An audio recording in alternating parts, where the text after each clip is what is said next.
प्रशांत किशोर के हल्ला की उमगांव सभा के बाद जन स्वराज नेताओं द्वारा किया गया प्रेस वार्ता। सुने प्रेस वार्ता के जरिए इन नेताओं ने क्या कुछ कहा प्रशांत किशोर की सभा को लेकर के। प्रशांत किशोर झा है, मैं ढंगा पंचायत का वर्तमान मुखिया भी हूँ और 32 बेनीपट्टी विधानसभा से एक संभावित प्रत्याशी भी हूँ जन स्वराज। क्या कहेंगे आप इस सभा के बारे में? सभा तो ये शुरुआत है, अभी तो अंगराई है, पूरी लड़ाई अभी बाकी है और हर हाल में यह अंगराई यह साबित कर रहा है, यह जनसैलाब जो यहाँ पर आप देखे हैं, यह जनसैलाब इस बात का गवाह है कि हर हाल में नीतीश जी का विदाई है और आने वाला समय में जन स्वराज का सरकार बनने जा रहा है 100%।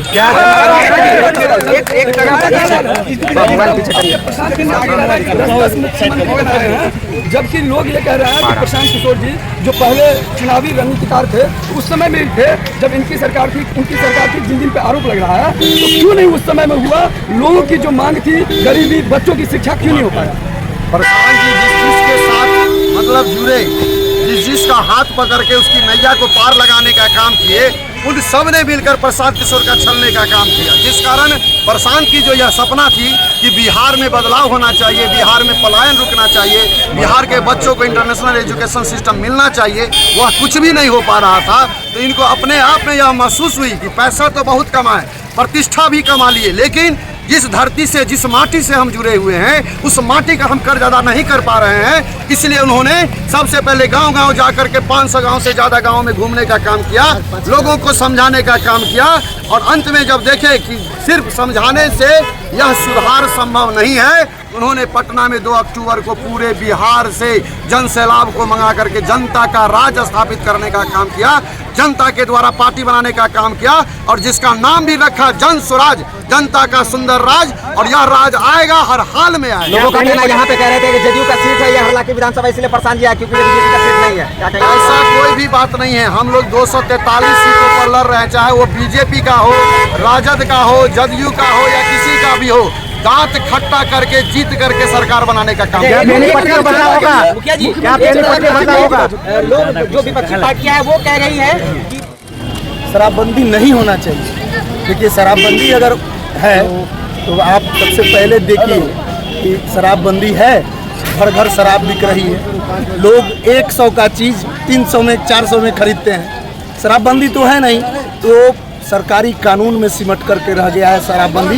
एक्चुअल धरातल पर कहीं शराबबंदी। यही सवाल है कि शराबबंदी कानून हटाने की जो बात हो रही है, क्या एक्चुअल शराबबंदी का उस पर काम नहीं हो सकता? देखिए, शराबबंदी दूसरे तरीके से अगर लागू होता, राजस्व की इतनी बड़ी क्षति है, बिहार में बच्चे को पढ़ने के लिए संसाधन नहीं है और शराबबंदी करके इतनी बड़ी क्षति अब अगर कर रहे हैं। जन स्वराज कहती है कि अगर हम शराबबंदी हटाएंगे तो सारे पैसे को कन्वर्ट कर देंगे बिहार के बच्चों के शिक्षा पर, यही कहना है। संशोधन जो बात कर रहे हैं, वोटर लिस्ट के लिए इतना बड़ा माहौल चल रहा है, राजनीति आखिर क्या, क्यों, किसको दर्द हो रहा है, क्यों हो रहा है? देखिए, ये साजिश है।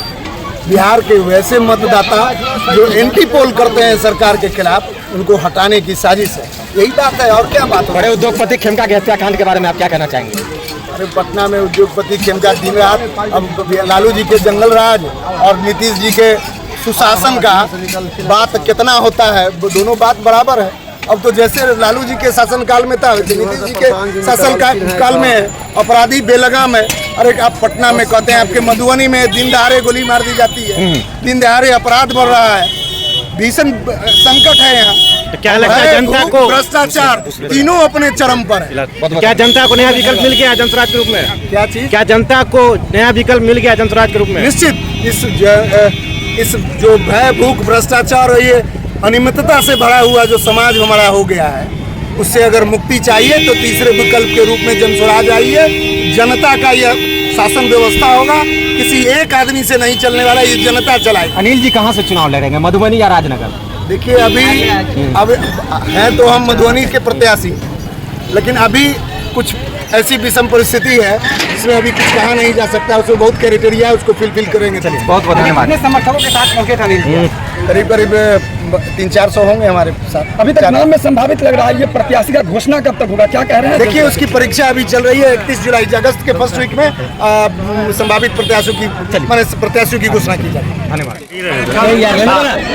हर राखी को बदलने का, बिहार को बदलने का संकल्प लिया है, क्योंकि आज तक के जो शासन बिहार में बड़े भाई और छोटे भाई की सरकार, उससे पहले कांग्रेस की सरकार रही है, उससे जनता उठ चुकी है। जनता के पास कोई विकल्प नहीं था, जनता के पास अब विकल्प हो गया है, जन स्वराज आ गया है। इसलिए लोग उत्साहित होकर, संकल्पित होकर जन स्वराज के साथ खड़े हैं।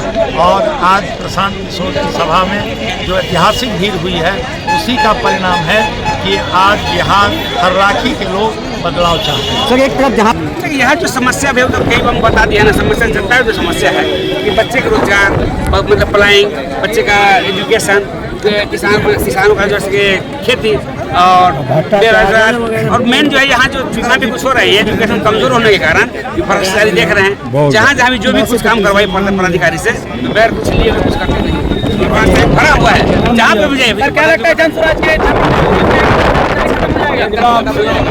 ये बात आप कहाँ कर रहे हैं? ये वादा हम कहाँ कर रहे हैं? प्रधान जी से बोले हैं अगर यहाँ प्रधान जी के कोई प्रतिनिधि अगर जीते तो यकीनन सारा सिस्टम फंस। सर ये क्या हालांकि की धरती में बदलाव होगी, जिस तरह लोग जनसभा में जुटे हैं, क्या वो वोट में कन्वर्ट हो पाएगा? एकदम हो पाएगा। हम क्या बोले कि सारा पब्लिक से आ रही की बदलाव, और बच्चे जो है, बच्चे स्कूल के बच्चे जो शिक्षा के बारे में बात किया गया है, तो बच्चे करेंगे हम लोग जाकर मम्मी पापा से बोलेंगे कि सर हमारे भविष्य के लिए, हमारे पढ़ाई के लिए बात कर रहे हैं, आप लोग इस बारे में मौका दीजिए प्रशांत किशोर जी को। जंगल राज रहा, नीतीश सिंह राज में दारू राज रहा, दारू बंद फिर दारू राज रहा, इसमें क्या कहेगा? सब जगह तो भ्रष्टाचारी है, कहाँ बचा हुआ है हिंदुस्तान मतलब बिहार? सब जगह भ्रष्टाचारी है, तो उसको खत्म करने की जन स्वराज आ रही है।